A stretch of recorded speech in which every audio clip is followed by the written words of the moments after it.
I live in a quiet, sun-drenched suburb that most people would call idyllic, in a house that looks like it was clipped from a magazine. For the last 5 years, I've been married to David, a man whose ambition was as sharp and impressive as his tailored suits.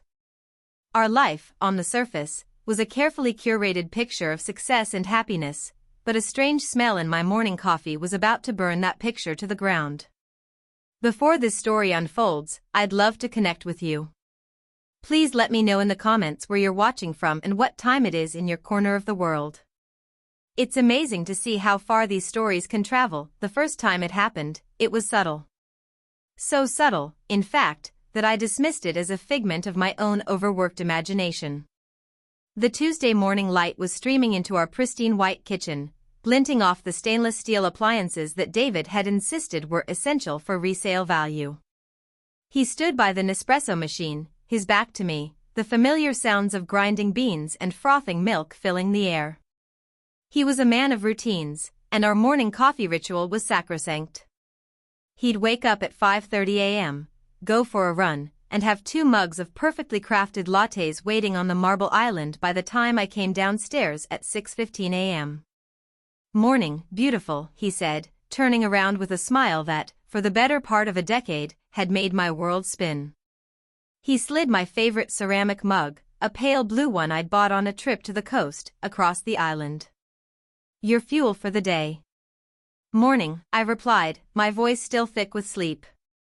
I wrapped my hands around the warm ceramic, raising it to my lips. That's when I caught it. A faint, almost imperceptible scent that didn't belong. It wasn't the rich, comforting aroma of roasted coffee beans. It was different. A slightly bitter, metallic undertone, like an old coin or a forgotten vitamin bottle. I paused, sniffing the steam again. It was gone as quickly as it came, lost in the overpowering scent of the espresso. "Everything okay?" David asked, watching me over the rim of his own mug. "Yeah, fine," I said, forcing a smile. "Just thought I smelled something weird for a second." I took a sip. The coffee tasted normal, perhaps a little more bitter than usual, but I chalked it up to a new blend of beans he might have bought. I was a marketing manager for a large firm downtown, and the past month had been a brutal marathon of deadlines and presentations. I was perpetually exhausted. My senses were probably just off. So, I drank the coffee, kissed my husband goodbye, and plunged into the chaos of my day, the strange smell forgotten by the time I hit the freeway. But it happened again the next day. And the day after that. Each morning, the same ritual. The same loving smile from David. The same pale blue mug.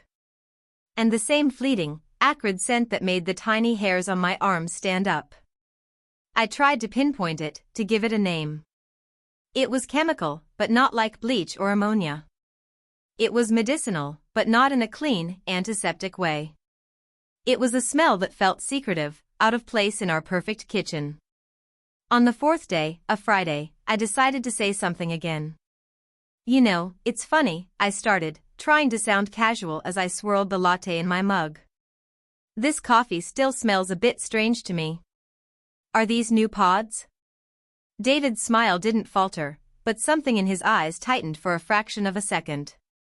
It was a micro-expression I had learned to read over the years, a tiny tell that revealed the whirring gears of his investment banker brain calculating a response.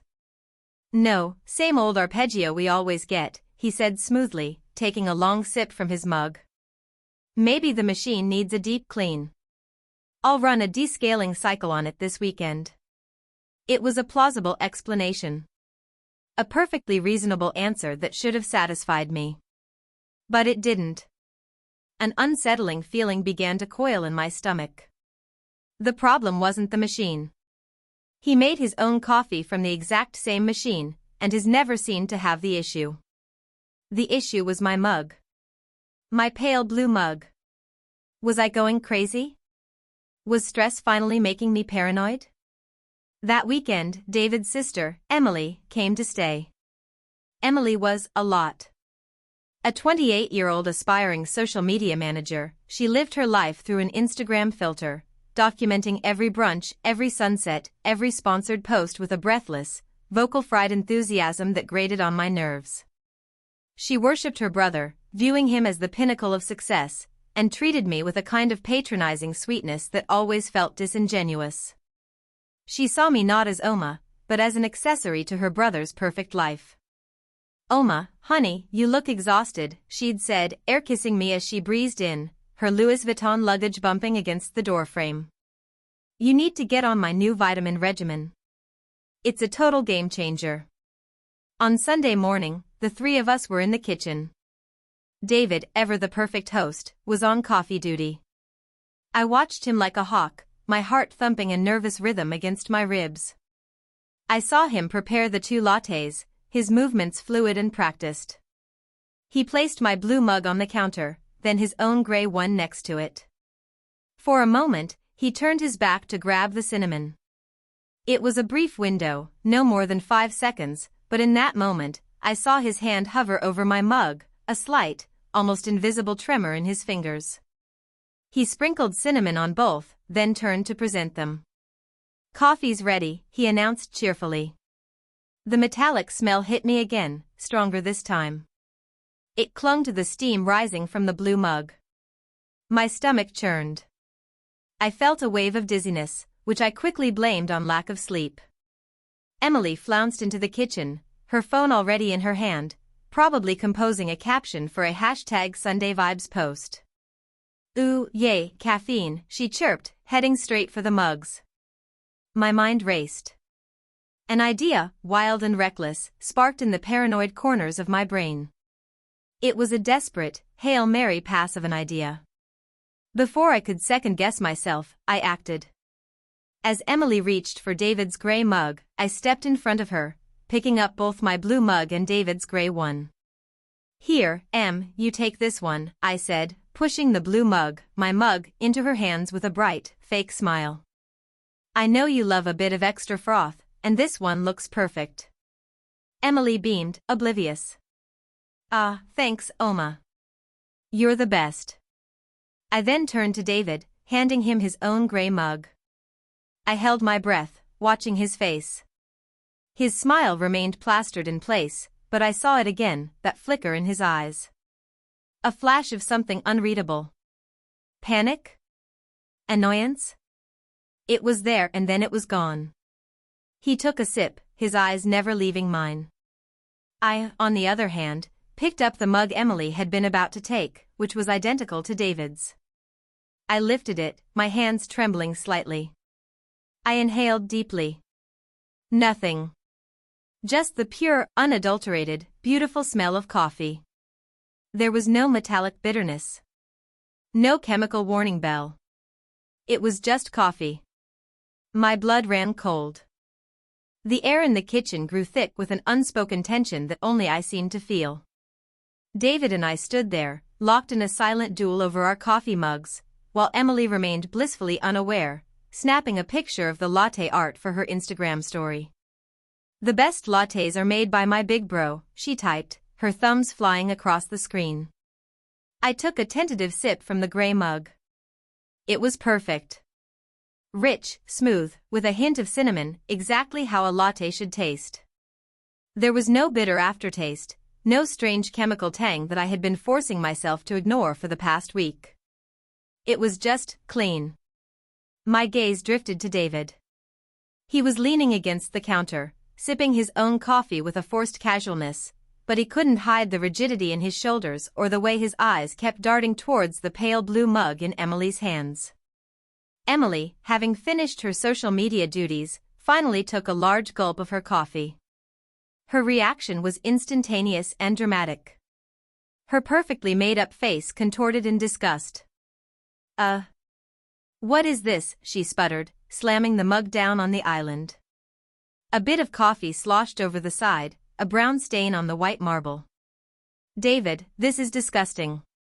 It tastes like you brewed it with old batteries." The accusation hung in the air, sharp and undeniable. My heart hammered against my ribs. Old batteries. That was it. That was the metallic, chemical taste I couldn't place. It wasn't my imagination. It was real. David rushed to her side, his face a mask of concern. What are you talking about? It's the same coffee I always make. No, it's not. Emily insisted, wiping her tongue with a napkin. It's vile. Seriously, taste it. She pushed the mug towards him. I watched, frozen, as David was cornered. He couldn't refuse to taste it without raising suspicion, but the look of sheer panic that flashed across his face was all the confirmation I needed. He was trapped. He picked up the mug, his hand shaking almost imperceptibly.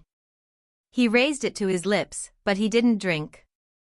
He just pretended to, barely touching the foam with his tongue. I don't taste anything, he lied, his voice a little too high-pitched. It tastes fine to me. Maybe you're just coming down with something. I'm not coming down with something. Emily whined, her voice rising. My taste buds aren't broken. Oma, you try it. Tell him I'm not crazy. She turned to me, her eyes pleading. The spotlight was now on me. David's gaze snapped to mine, and it was no longer charming or loving. It was a warning. A cold, hard threat that screamed, "Don't you dare."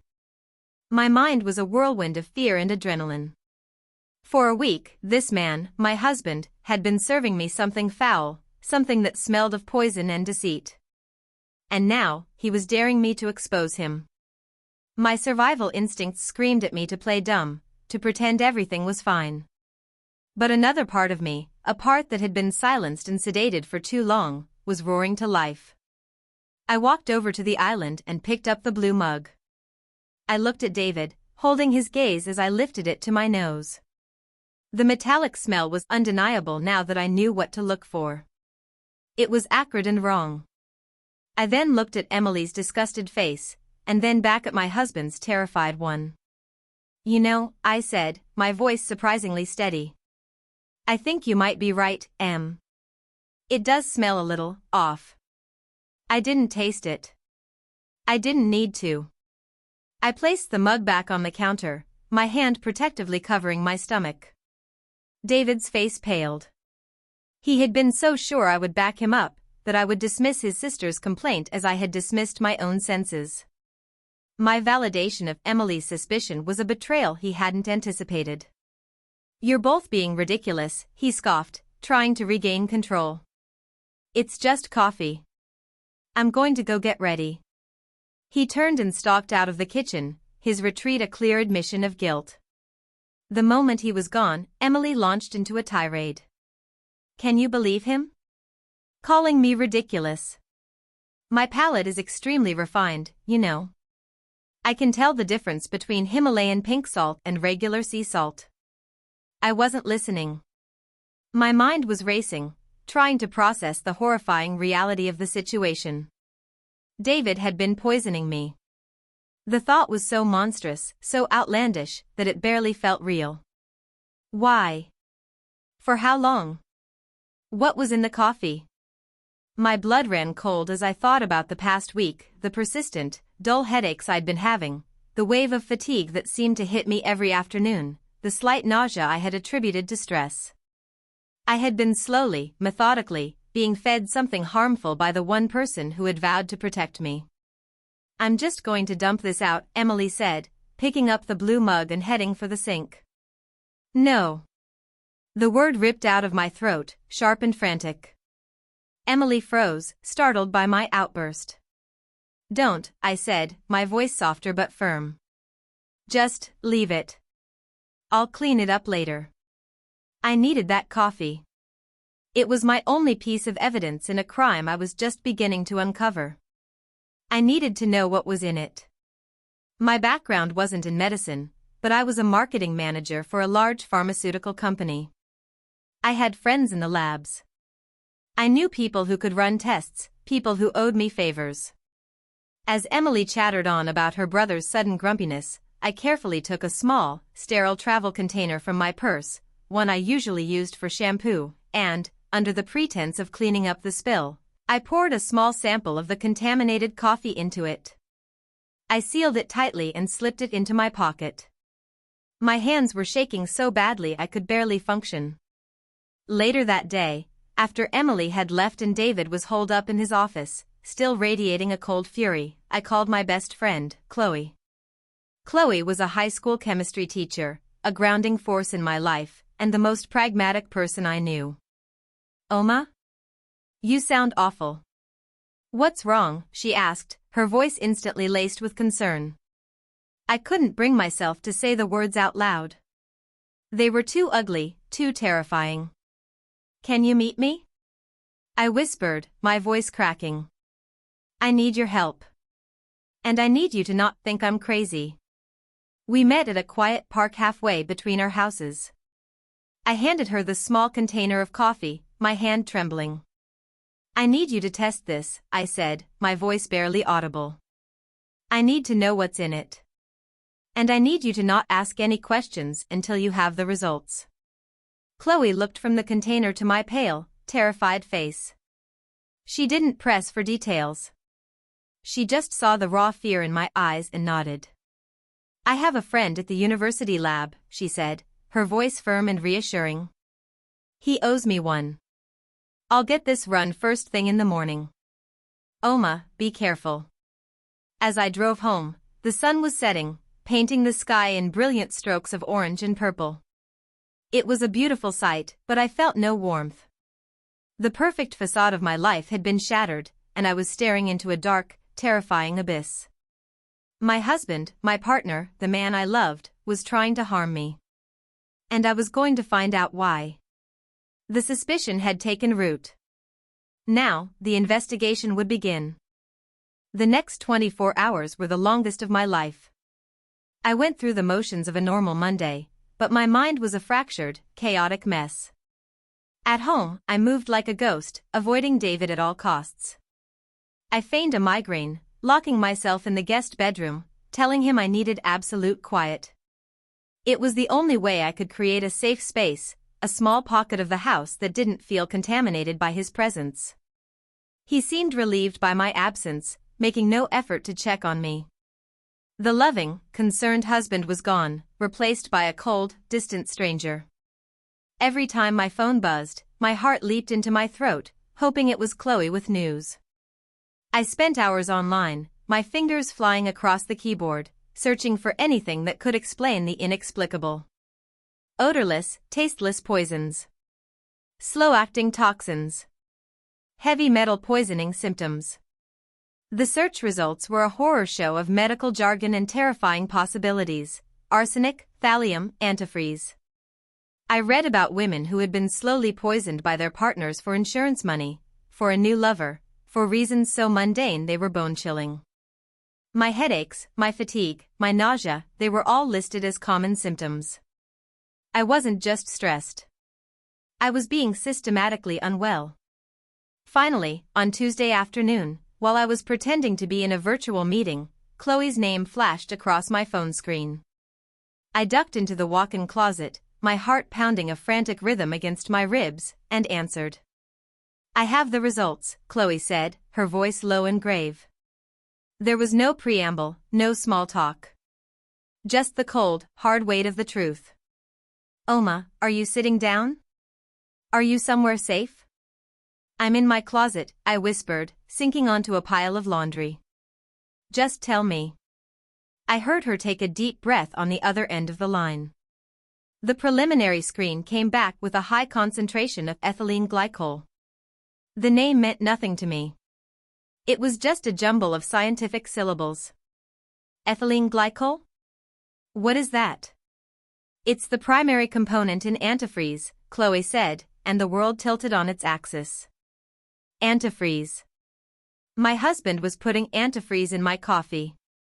The cleaning fluid from our garage, the bright green liquid David used for our cars.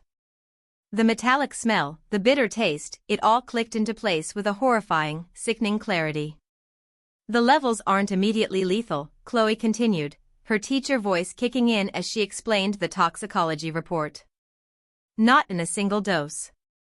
But this is a cumulative poison. Small, repeated doses over time. It causes kidney failure. A slow, painful, and often misdiagnosed decline. It would look like a sudden, tragic illness. I felt the air leave my lungs. My hand flew to my stomach. This wasn't a warning. This wasn't an act of petty cruelty. This was a plan. A cold, calculated, and patient murder plot. David wasn't trying to hurt me, he was trying to erase me. He was trying to make my death look like a tragedy, a medical mystery that would leave him a grieving, heartbroken widower. Why? The word was a choked, desperate whisper. Why would he do this? That's what you need to find out, Chloe said, her voice hardening with a protective fury. But first things first, you cannot stay in that house. You need to get out of there, right now. Pack a bag, come to my place. And you need to go to the doctor. We need to know what damage has been done. She was right. The shock was beginning to recede, replaced by a cold, clear-headed terror. I was in a house with a man who was actively trying to kill me. Every glass of water, every meal, every moment I was under his roof was a potential threat. I hung up with Chloe and moved on autopilot. My hands, which had been trembling, were now steady. The fear was still there, a cold knot in my stomach, but it was being overshadowed by a new, powerful emotion, rage. A white-hot, righteous anger that burned away the fog of confusion. I packed a small overnight bag with essentials, my movements swift and silent. I crept through my own home like a burglar, my ears straining for any sound of David. He was on a conference call in his office, his voice a low, professional murmur seeping from under the door. The sound of his calm, ordinary voice discussing stock portfolios while he was slowly poisoning me made my blood boil. I slipped out the back door, got into my car, and drove away from my beautiful, magazine-perfect house without a single look back. The first stop was my doctor's office. I called ahead, my voice strained with a desperate urgency, and convinced the nurse to squeeze me in for an emergency appointment. In the sterile examination room, I broke down. The whole sordid, unbelievable story came pouring out of me, the coffee, the smell, Emily's reaction, the lab results. Dr. Evans, a kind, middle-aged woman who had been my physician for years, listened with a look of growing horror. She immediately ordered a full blood panel and a kidney function test. "We'll have the results back by tomorrow afternoon," she said, her voice gentle but firm. "Oma, I want you to go to the police." "I can't," I said, shaking my head. "Not yet. A preliminary lab report on a coffee sample, he'll deny it. He'll say I'm hysterical, that I'm making it up. David is charming and convincing. He'll twist it, turn it around on me. I need more than a suspicion. I need proof.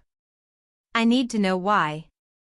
Dr. Evans looked at me, her expression a mixture of concern and understanding. "Then you need to be incredibly careful.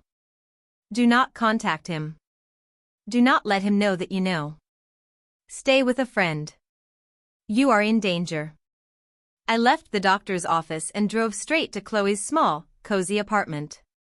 The moment she opened the door and saw my face, she wrapped me in a hug. I collapsed into her arms, the tears I had been holding back finally streaming down my face. I cried for the life I thought I had, for the man I thought I loved, and for the terrifying, unknown future that lay ahead. That night, tucked into the safety of Chloe's guest bed, sleep was impossible. My mind was a relentless slideshow of memories, each one now tainted by the horrifying truth. Every kindness from David, every thoughtful gesture, was now suspect. Was he lacing my food? My water? How long had this been going on? Had I been slowly getting sick for months, attributing the symptoms to work and stress? The rage returned, hotter and more focused than before. He wasn't going to get away with this. He wasn't going to erase me and play the victim. I was not a problem to be solved, a loose end to be tied up. I was a person, and I was going to fight back. The pharmacist's daughter in me, the marketing manager who built entire campaigns on strategy and execution, was waking up. He had made a critical error. He had underestimated me. He thought I was weak, oblivious, and easy to dispose of. He was about to find out just how wrong he was. The unseen poison had been revealed. Now, it was time to uncover the unseen motive. The next morning, I woke up with a chilling clarity. The fear and shock had crystallized into a diamond-hard resolve. Crying was over. Hiding was a temporary solution. It was time to act. Chloe had already left for work, leaving a note on the kitchen table: "Coffee is safe. Bagels are in the fridge. We will burn him to the ground. Red Heart C." Her unwavering support was the bedrock I needed to stand on. My first call was to Dr. Evans' office. The results were in. "Your kidney function is slightly elevated, Oma," she said, her voice cautious. "Creatinine levels are higher than they should be for a woman your age. It's not at a critical stage, but it's indicative of early-stage renal stress. It's consistent with low-level exposure to a nephrotoxin, like ethylene glycol. The good news is, now that you're away from the source, the damage should be reversible." Relief washed over me, so potent it made me dizzy.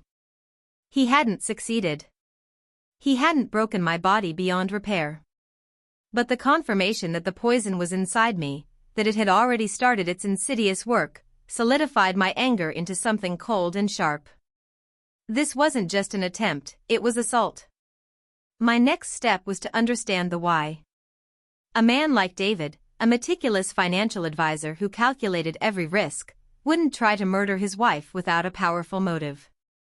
It had to be one of two things: money or another woman. Or, most likely, both. I started with the money. From the safety of Chloe's apartment, I logged into our joint bank accounts. Everything on the surface looked normal: mortgage payments, utility bills, credit card statements filled with charges for expensive dinners and Emily's shopping sprees, which David always covered. But I knew David. He was a master of hiding things in plain sight. I started digging deeper, opening up individual credit card statements, cross-referencing dates and amounts. It was tedious, painstaking work. Hours went by. My eyes burned from staring at the screen, but I kept going, fueled by a relentless, cold fury. And then I found it. A recurring monthly payment, listed under a generic corporate services code, for a storage unit. It was a significant amount, nearly $500 a month. That was a lot for storing a few old boxes. We didn't have a storage unit. I called the company, pretending to be David's assistant, and confirmed the location. It was in an industrial park on the other side of town, a place I had never been to. Then, I turned my attention to our life insurance policies. We had taken them out a few years ago, a standard, responsible thing for a married couple to do. I logged into my own policy first.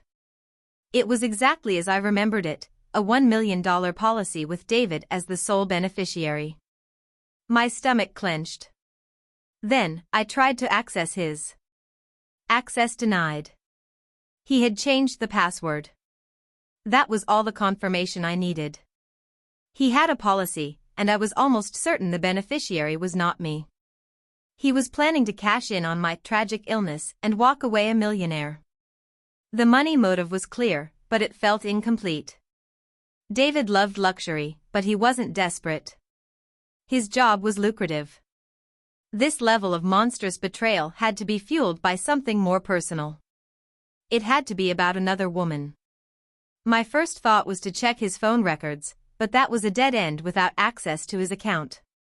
So I turned to the next best thing: social media. Specifically, Emily's. His sister was a chronic oversharer, her life a meticulously curated feed of social events and tagged photos. If David was seeing someone, Emily would know. She would have met her, probably even posted a selfie with her, oblivious to the implications. I scrolled through months of Emily's Instagram feed, my eyes scanning every group photo, every party, every tagged location. It was a dizzying parade of fake smiles and sponsored content. And then I saw her. A woman with striking red hair and a shark-like smile, appearing again and again in Emily's photos. Her name was Isabella. She was tagged in photos from a charity gala 3 months ago, a weekend trip to a vineyard 2 months ago, and a brunch just last week. In every photo, she was standing close to David. Too close. In one, her hand was resting casually on his arm. In another, they were laughing together, their heads tilted towards each other in a way that screamed intimacy. I clicked on Isabella's profile. It was public. She was a wealth manager at a rival firm to David's. Her feed was a showcase of ambition and extravagance, photos in private jets, on yachts, wearing designer clothes. She was David's female equivalent, a perfect match for his ruthless ambition. I scrolled through her photos, my heart a leaden weight in my chest. And then I saw it. A photo from 6 weeks ago. Isabella, standing on a balcony overlooking a city skyline I didn't recognize, was holding a glass of champagne. The caption read, "Celebrating our future. Can't wait to call this place home." And in the reflection of the balcony's glass door, clear as day, was the man taking the picture, David. The pieces of the puzzle slammed together. The storage unit wasn't for boxes, it was for the life he was building with her. He was slowly moving his valuable possessions, preparing to empty the house after I was gone. The insurance money would be the seed capital for their new life together, in a new city, far away from his past. And Emily. Emily was complicit. She had to be. She was the one who introduced them, who included Isabella in their social circle, who normalized her presence. She was smiling in all those pictures, watching her brother and his mistress together. The memory of her whining about the coffee, her dramatic disgust, took on a new, sinister light. Was her reaction genuine? Or was it a performance? Did she know what David was doing? Given her adoration for her brother and her thinly veiled disdain for me, the answer was a bitter pill to swallow. She was, at best, a willing accessory. I sat back, the screen of my laptop illuminating the dark room. I had it. The money. The other woman. The accomplice. I had the whole sordid web. The police would have enough to start an investigation now. I could hand it all over to them, let the justice system do its work. But as I sat there, a different thought began to form. A cold, calculating thought that mirrored my husband's own methodical planning. A police investigation would be long and messy. David and Isabella were smart, wealthy, and well-connected. They would hire the best lawyers. They would twist the narrative, paint me as a scorned, unstable wife. They might even get away with it. No. That wasn't enough. They didn't just try to end my marriage. They tried to end my life. They deserved more than a legal battle. They deserved to be exposed. To be humiliated. To have their perfect, curated lives come crashing down around them in the most public and spectacular way possible. David and I had our 6th wedding anniversary in 2 weeks. He had already booked a private room at our favorite upscale restaurant, a grand gesture no doubt intended to be one of the final chapters in his loving husband narrative before his wife's tragic decline. It was the perfect stage. The perfect opportunity. He had written the beginning of this story. But I would be the one to write the end. The web of truth was woven. Now, it was time to set the trap. The plan began to form in the quiet hum of Chloe's apartment, a blueprint for revenge drawn with ink of ice and fury. For 2 weeks, I lived a double life. To the outside world, I was a woman taking a much-needed break. I told my boss I had a family emergency and needed to work remotely for a while, a request he granted without question. I emailed David a carefully crafted lie, telling him I was staying with my mother out of state, needing some space to deal with my overwhelming stress. I wrote that I was sorry for being distant and that I would be back in time for our anniversary dinner, which I was so looking forward to. His reply was sickeningly sweet. "Of course, my love. Take all the time you need. Your health is what's most important. I'll be counting the minutes until you're back in my arms." The hypocrisy was so thick I could taste it. Every day was a meticulous exercise in strategy and preparation. With Chloe as my loyal co-conspirator, we began to assemble the pieces of our trap. My first move was to secure irrefutable proof. The lab report from the coffee was a good start, but David's lawyers could argue I had contaminated it myself. I needed something more. I needed to catch him in the act. I hired a private investigator, a grizzled ex-cop Chloe knew through a friend. He was expensive, but worth every penny. I had him place a micro camera in the kitchen of my own home. I gave him the spare key I kept hidden under a loose stone in the garden, a secret only I knew. The PI, a man named Frank, was a professional. He installed the camera in less than 20 minutes, hiding it in the smoke detector directly above the coffee machine. It had a perfect, bird's-eye view of the counter. The footage started rolling in. For the first few days, it was just David, living his bachelor life, ordering takeout, leaving his socks on the floor. But on the third morning, I saw it. I watched on my laptop, my breath caught in my throat, as David went through the morning coffee ritual. He made one mug. He reached under the sink, to a spot hidden behind the cleaning supplies.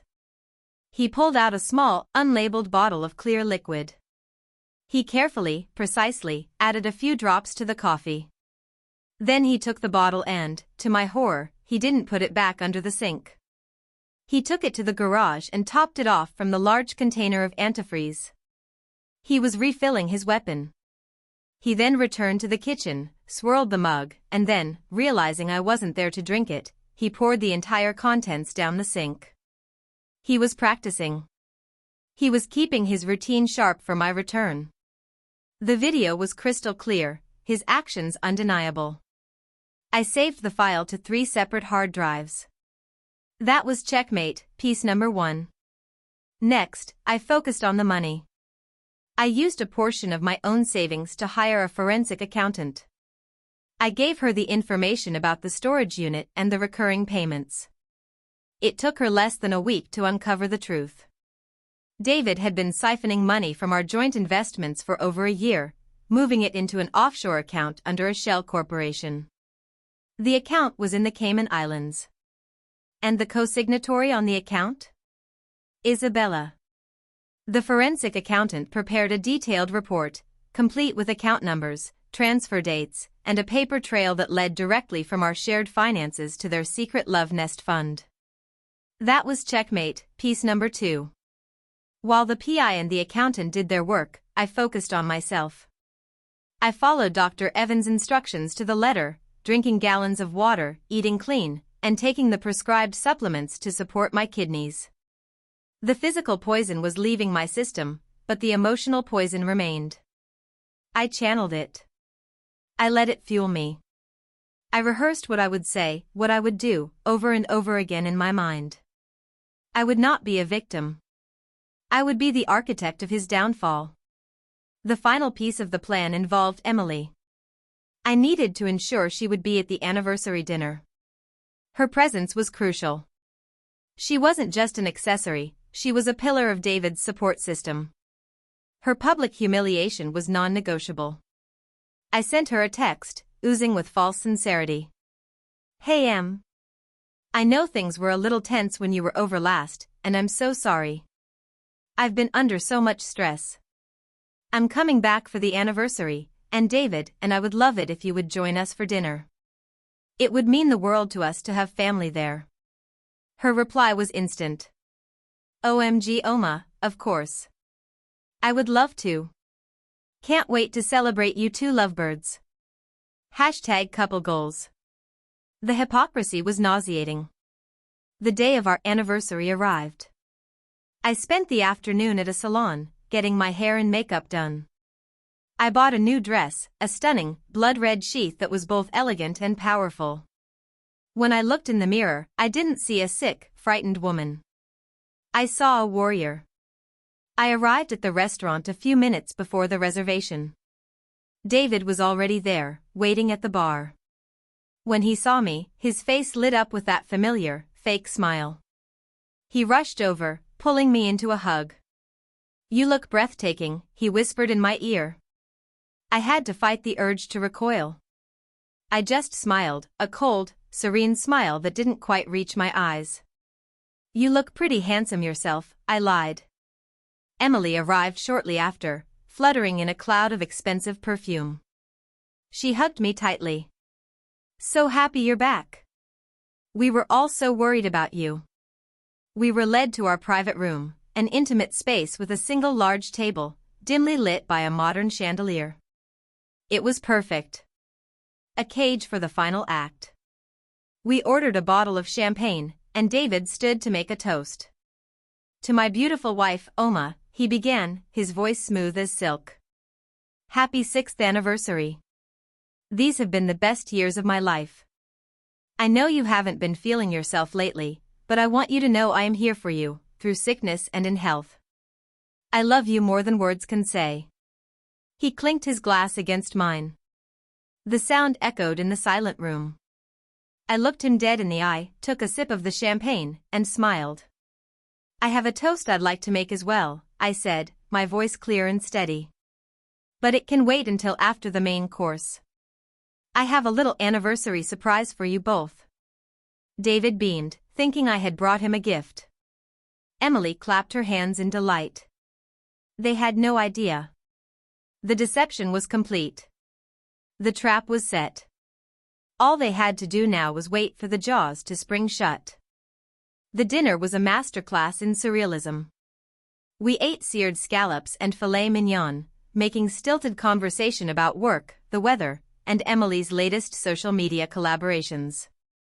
I played the part of the loving, reconciled wife to perfection, laughing at David's jokes, asking Emily about her brand, all while a storm of righteous fury raged inside me.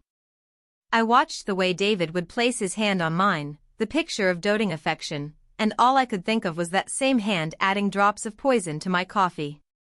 I saw the way Emily would smile at me, a sweet, sisterly smile, and all I could see was her standing next to Isabella, laughing, a willing accomplice to my destruction. They were so confident, so utterly secure in their deceit. They thought they were minutes away from pulling off the perfect crime, that this anniversary dinner was just another box to tick in their grand, malevolent plan. They had no idea they weren't the predators in this story anymore. They were the prey. Finally, the waiter cleared our main course plates. The moment had come. So, Emily chirped, leaning forward eagerly. What's this surprise you have for us? David looked at me, a smug, indulgent smile on his face. Yes, darling. Don't keep us in suspense. I reached into my purse and pulled out a sleek, white tablet.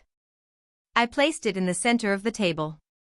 It's more of a presentation, really, I said, my voice dropping the cheerful charade, settling into a low, calm register that immediately wiped the smiles off their faces. I've been working on a new project, and I'd love to get your feedback. I tapped the screen. The tablet came to life, and I turned it to face them. The first image that appeared was a high-definition still from the hidden camera footage. It was a perfect shot of David, his back to the camera, standing in our kitchen. His hand was reaching for the cabinet under the sink. David's face went white. Emily just looked confused. What is this? Why do you have a picture of David's back? Patience, Emily, I said coolly. I pressed play. The video began to roll, silent and damning. They watched, mesmerized in horror, as David pulled out the small, unlabeled bottle. They saw him unscrew the cap, lean over a pale blue ceramic mug, my mug, and carefully squeeze a few drops of clear liquid into it. They saw him go to the garage, top off the bottle from a large jug of antifreeze, and then return to pour the poisoned coffee down the drain. The room was utterly silent, save for the faint sound of clinking glasses from the main dining hall. Emily's jaw hung open, her eyes wide with disbelief. David was frozen, his skin the color of ash. He looked like he had seen a ghost. In a way, he had. The ghost of the woman he had failed to kill. That, he stammered, his voice a choked whisper. That can be faked. That's deep fake technology. Oma, what is this? What kind of sick joke is this?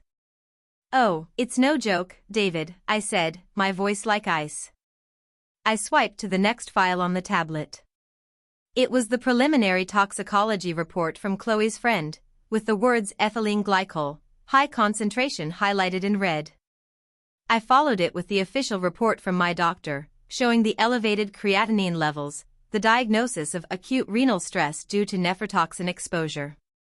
Emily let out a small gasp, her hand flying to her mouth. She looked from the tablet to her brother, her eyes searching for an explanation. David? What is this?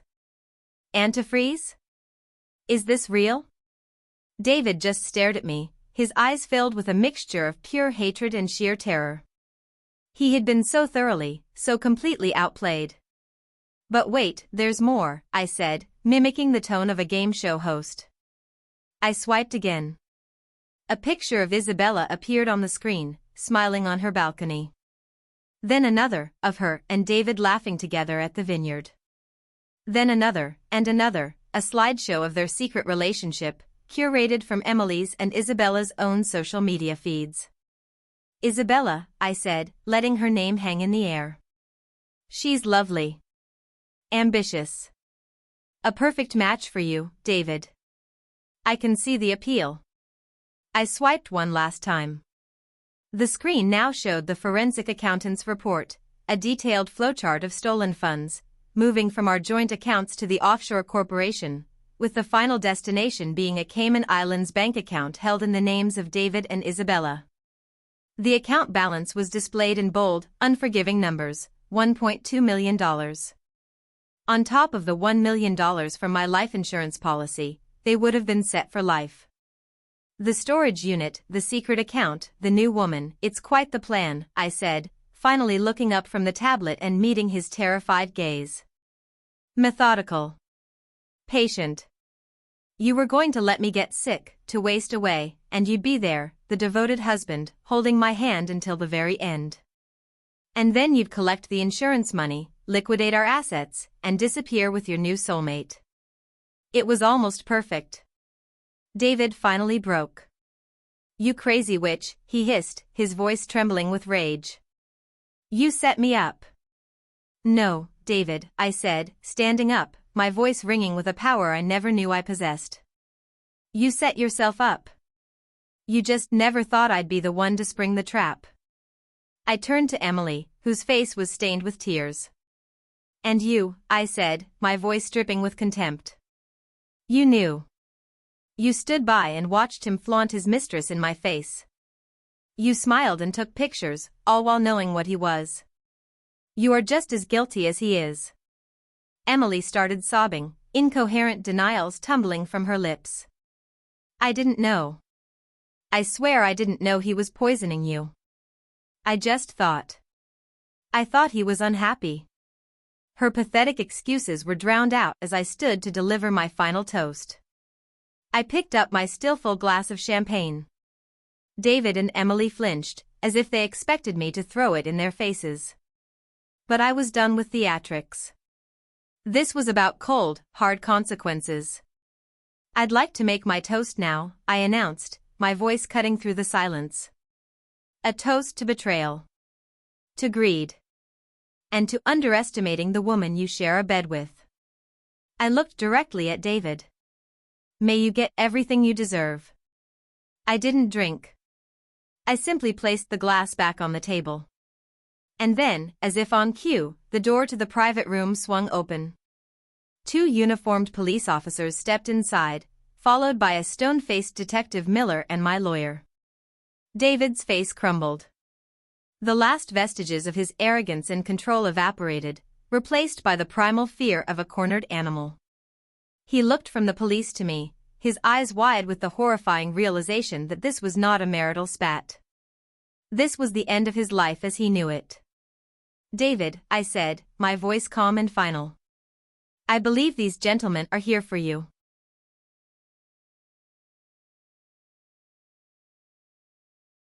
The immediate aftermath was a blur of controlled chaos. The restaurant staff, sensing the gravity of the situation, had discreetly cleared the surrounding area. The other diners were none the wiser. My revenge had been a surgical strike, executed in the quiet, soundproofed privacy of a room meant for celebration. David didn't rage or fight. His mind, which was so adept at calculating financial markets, was now rapidly processing the totality of his ruin. He seemed to shrink in his expensive suit as the officers handcuffed him. He didn't look at me again. He couldn't.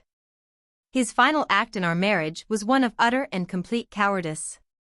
As they led him away, his shoulders slumped in defeat, I felt not a shred of pity.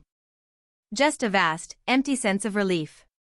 Emily was another story. She was hysterical, her carefully constructed world of hashtags and filters dissolving into a puddle of mascara-stained tears and frantic denials. She wasn't arrested that night, but Detective Miller made it clear she was a person of interest in the investigation. Her complicity, her willful blindness to her brother's affair and financial crimes, had made her an accomplice in the eyes of the law. She would be questioned, her finances would be scrutinized, and her life would be irrevocably tarnished. As she stumbled out of the restaurant, sobbing into her phone, I knew her social media feed was about to get a lot less glamorous. Her reputation, the only currency she truly valued, was bankrupt. My lawyer, a sharp, no-nonsense woman named Ms. Davies, handled everything with brisk efficiency. She handed over the tablet, the hard drives with the video evidence, and the forensic accountant's report to Detective Miller. "This should be everything you need for an open and shut case," she said. The detective looked at me with a newfound respect. "In 20 years on the force," he said, shaking his head slightly, "I've never seen a victim hand us a case so perfectly gift-wrapped. You did our job for us." "He was my husband," I replied, my voice devoid of emotion. I knew how he thought. I just used his own logic against him. Leaving the restaurant and stepping into the cool night air felt like taking my first breath after nearly drowning. Chloe was waiting for me by her car, her face a mixture of anxiety and fierce pride. She didn't say a word, just opened her arms and held me as I finally let the tension of the past few weeks wash away. I didn't cry. I was done with tears. The legal battle was swift and brutal for David. Faced with the irrefutable video evidence, the financial trail, and my medical reports, he had no defense. His high-priced lawyers advised him to take a plea deal. He pleaded guilty to attempted murder and several counts of wire fraud. He was sentenced to 25 years in federal prison. Isabella, implicated in the financial crimes, also faced charges. She lost her job, her reputation, and was sentenced to 5 years for her role in the conspiracy. The offshore account was frozen and, after a lengthy legal process, the stolen funds were returned to me. The divorce was the easiest part. He signed the papers from his prison cell, relinquishing all claims to our assets. I sold the house, that beautiful, magazine-perfect cage of lies. I couldn't stand to be in it another minute. I sold the furniture, the appliances, and anything else that reminded me of him. I took only my clothes, my books, and the pale blue coffee mug. It sat on my new kitchen counter, a stark reminder not of the poison it once held, but of the intuition that had saved my life. The story, of course, leaked to the press. Poison plot, financier husband tries to kill wife with antifreeze. It was sensational, a modern-day film noir plot played out in the quiet suburbs. For a few weeks, my name was everywhere. But I refused to be defined by it. I changed my number, took a sabbatical from work, and focused on healing. My health returned. My kidneys, thankfully, made a full recovery. The physical scars faded, but the emotional ones ran deeper. Learning to trust again would be a long and difficult road. But for the first time in years, I felt truly free. I was no longer living under the subtle, suffocating weight of David's control and deception. I was the master of my own life, the author of my own story. I started small. I took a pottery class, something I had always wanted to do. I reconnected with old friends. I traveled, not to fancy resorts, but to quiet, beautiful places that nourished my soul. I found joy in the simple things, the the smell of rain on hot pavement, the taste of a truly good cup of coffee, brewed by my own hands, and the unconditional, unwavering support of a true friend like Chloe. Life is different now. It's quieter, simpler, and infinitely more authentic. The trauma of David's betrayal will always be a part of my history, a dark chapter in my life's book. But it is not the whole story. It is merely the prologue to a new, more resilient chapter, one of strength, survival, and the quiet, unshakable power of a woman who refused to be erased. The first light of my new dawn was breaking, and the future, for the first time in a long time, was entirely my own.